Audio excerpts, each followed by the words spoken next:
ఇక PCC president scene నువ్వు అడిగిన ప్రశ్నకు CM PCC president CM Revanth Reddy కూర్చొని మాకు డైరెక్షన్స్ ఇస్తారు. అది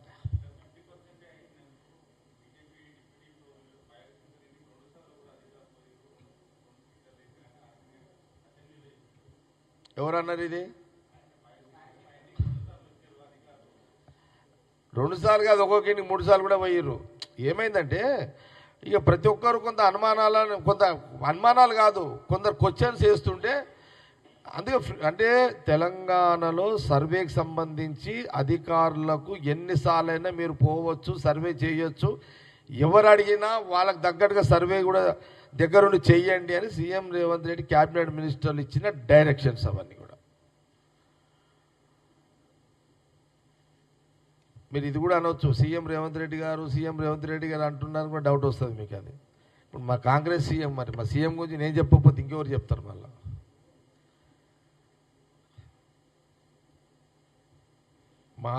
ఇంత కష్టపడి కులగణన సర్వే జరిగినప్పుడు మేము క్రెడిట్ తీసుకోవాలి కదా. ఇక్కడ మా గవర్నమెంట్ ప్రజలు ఇచ్చిన దాన్ని సద్వినియోగం చేస్తున్నామని తెలంగాణ ప్రజలకు కులగణన మీద చెప్పాల్సిన బాధ్యతగా మేము చెప్పాల్సి వస్తున్నది పదే. 95 years. అందుకే నేను ఏమన్నా, ఫస్ట్ రాహుల్ గాంధీ గారు దేశం మొత్తంలో కులగణన మీద ఫస్ట్ మార్కులు రాహుల్ గాంధీ గారికి, రాష్ట్రంలో అమలు చేసినందుకు immediately CM Revanth Reddy cabinet మినిస్టర్కు 2వ మార్కులు. దీన్ని కేంద్రం ప్రభుత్వం మోడీ గారు తీసుకున్నందుకు 3వ ఆయన కూడా క్రెడిట్ ఇస్తున్నాం మేము.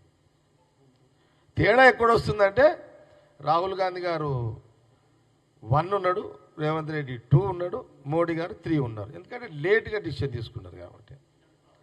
అది కిషన్ రెడ్డికి ప్రాబ్లం. 1లో రాహుల్ గాంధీ దగ్గర మోడీ గారు ఉంటే బాగుండు అనేది ఆయన పార్టీ మినిస్టర్ కాబట్టి ఆయనకు ఆ కోరిక ఉండడం తప్పు కాదు. ఇక అట్లా ఒకవేళ నిజంగా అట్లనే అసలు రాహుల్ గాంధీ గారు మాట్లాడలేరు, అసలు తెలంగాణలో మేము అమలు చేయలేదు, ఈరోజు అసలు చేస్తేనే ఇన్ని రాళ్ళు కొట్టాలని చూస్తున్నాడు. ఇక చెయ్యకపోతే గుండ్రాలు ఎత్తేస్తుడు, పెద్ద రాళ్ళు ఎత్తేస్తుండే వినమ్మ కదా. అది అయిపోయింది నిన్ననే, సీన్ అయిపోయింది. అది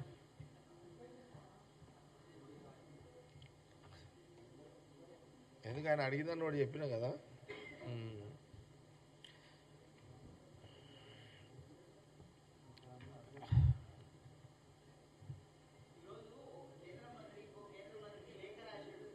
ఇలా పాయింట్ ఏంటంటే, మెయిన్ పాయింట్ ఏంటంటే కాంగ్రెస్ గవర్నమెంట్ సీఎం రేవంత్ రెడ్డి గారు తెలంగాణ రాష్ట్రంలో కులగణన సర్వే చేసేటప్పుడు కిషన్ రెడ్డి గారు తెలంగాణ ప్రజలకు అందుబాటులో లేరు, ఢిల్లీలో మకాం వేసిరు. అందుకే ఈ తెలంగాణలో ఏం జరుగుతుందో ఆయనకు తెలియక, అవగాహన లేక స్టేట్మెంట్లు ఇస్తున్నారు అని కాంగ్రెస్ పార్టీ సూటిగా ప్రశ్న ఆయనకు జవాబు ఇస్తుంది.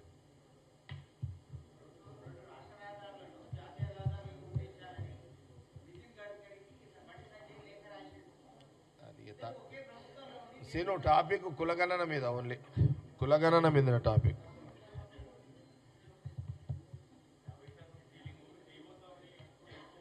ఏం రాజు ఏమంటుడు? హరి అన్నాడు ఏమంటుడు?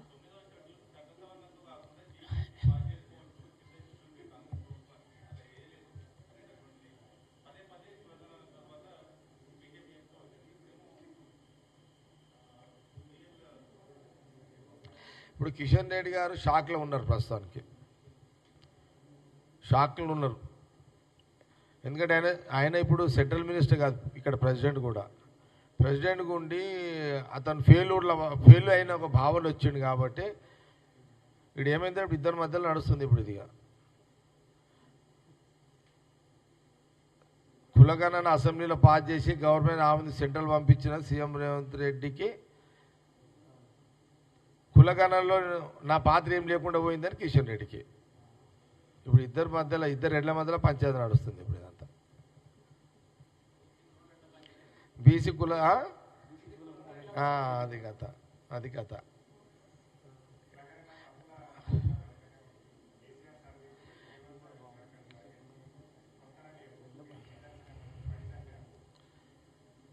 బండి సంజయ్గా ఇప్పుడు నేను ఏమంటే బండి సంజయ్ ఎక్కువ మాట్లాడతలేడు ఇప్పుడు, ఎందుకంటే ఆయన మళ్ళీ ఆడికపోతున్నా అని చెప్పి మాట్లాడుతున్నాడు ఆయన. అందుకే కిషన్ రెడ్డితో మాట్లాడిస్తున్నట్టు అన్ని విషయాలంతా అట్లా. చలో అయిపోయినాయా క్వశ్చన్స్? అరే క్లోజ్ చేయాలా ప్రెస్ మీట్?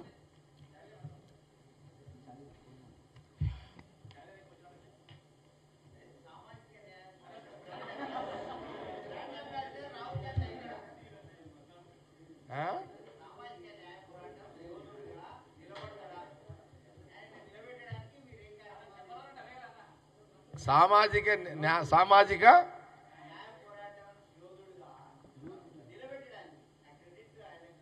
ఎవరికి ఆల్రెడీ అదే కదా. లేదు నువ్వు అనే పాయింట్ కరెక్ట్ చేసాను. సామాజిక న్యాయం చేసే యొక్క చరిత్ర కాంగ్రెస్ స్వతంత్రం రాకముందు నుంచి కాంగ్రెస్ పాలసీ, స్వాతంత్రం వచ్చిన కాంచి కూడా కాంగ్రెస్ పార్టీ యొక్క పాలసీ, ఆనాటి మహాత్మా గాంధీ, నెహ్రూ నుంచి, ఇందిరాగాంధీ గారి నుంచి, రాజీవ్ గాంధీ, సోనియా గాంధీ, ఇప్పుడున్న ప్రియాంక గాంధీ, వీళ్ళంతా కూడా సామాజిక న్యాయ పరిధిలోనే ఆ కుటుంబం ఎప్పుడు పనిచేస్తుంది. ఆ కుటుంబం ఎప్పుడు సామాజిక న్యాయం, అన్ని మతాలు అన్ని కులాలకు సంబంధించిన సమన్వయ యొక్క పద్ధతిలోనే పనిచేస్తారు. రాజకీయ లబ్ధి కంటే ప్రజలు బాగుండాలనేదే రాహుల్ గాంధీ గారి యొక్క ఆలోచన. రాహుల్ గాంధీ గారు ఎప్పుడు ఓట్ల రాజకీయం ఎప్పుడు వారు చెయ్యరు. ప్రజలు బాగుండాలి అంటే కాంగ్రెస్ అంటేనే ప్రజలంటేనే కాంగ్రెసు. అదే రాహుల్ గాంధీ వారి కుటుంబము. ఏ రాజకీయ పార్టీ అయినా ఓట్ల కోసమే తన రాజకీయం చేస్తారు, కానీ రాహుల్ గాంధీ గారు ఆ రకంగా పనిచేయరు. ప్రజలు బాగుండాలి, ప్రజలకు మేలు జరగాలి, అధికారంలో ఉంటే ఫలాలు ఇవ్వాలి, అధికారంలో లేనప్పుడు ప్రతిపక్షంగా కొట్లాడి ప్రజలకు మేలు చేయాలనేదే రాహుల్ గాంధీ గారి యొక్క ఎజెండా. ఆ ఎజెండాలో భాగమే తెలంగాణలో కాంగ్రెస్ గవర్నమెంట్ ఉంది కాబట్టి ఈ కులగణన సక్సెస్ఫుల్గా చేయడం జరిగింది.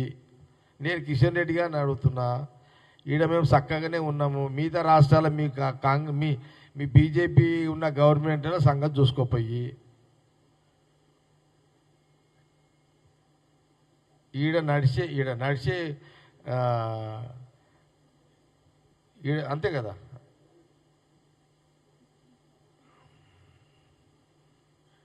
ఉరికే గుర్రాన్ని పట్టుకొని నువ్వు ఊడుస్తాడు ఇట్లా పోయి, నాకు అర్థం కాదు.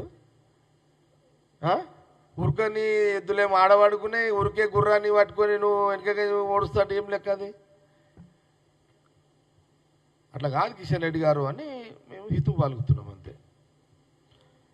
సరే నేనేమంటున్నామంటే నీ పార్టీ ఉనికి కోసం నీ ప్రయత్నం చేస్తున్నావు, కానీ ప్రజలు యాక్సెప్టేషన్ చెయ్యరు. అది ఇప్పుడు చెయ్యరు.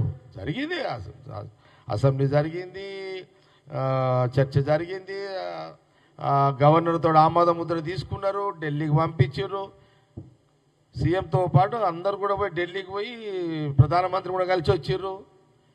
అసలు ఇప్పుడు రాహుల్ గాంధీ గారు ఇక్కడ తెలంగాణలో రేవంత్ రెడ్డి గారు తీసుకున్న నిర్ణయాన్నే కదా ప్రధానమంత్రి మోడీ గారు క్యాబినెట్ మినిస్టరింగ్ పెట్టి తప్పని పరిస్థితుల్లో కులగణన జరగాలని నిర్ణయం చేసింది కూడా.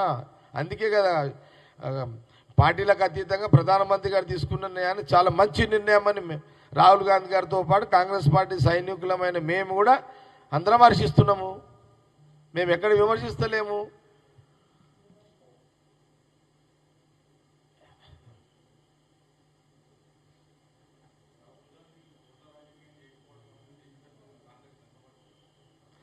చూడండి, సడన్గా దేశ ప్రజలు తప్పకుండా రాహుల్ గాంధీని ప్రధానమంత్రిని చేస్తారు వచ్చే ఎన్నికల్లో.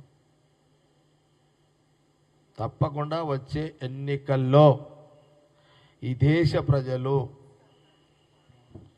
రాహుల్ గాంధీ గారిని ఖచ్చితంగా ఈ దేశానికి ప్రధానమంత్రిని చేస్తారు. ఆ రోజులు దగ్గరున్నాయి.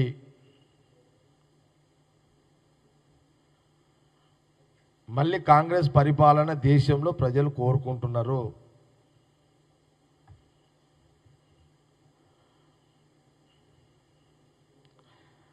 రాహుల్ గాంధీ గారు ఎప్పుడైతే ప్రధానమంత్రి అయిన కాడు నుంచి ఈ దేశంలో కులమతాలకు అతీతంగా పరిపాలన సాగుతుంది. గతంలో ఎట్లా జరిగిందో అట్లనే కొనసాగుతుంది.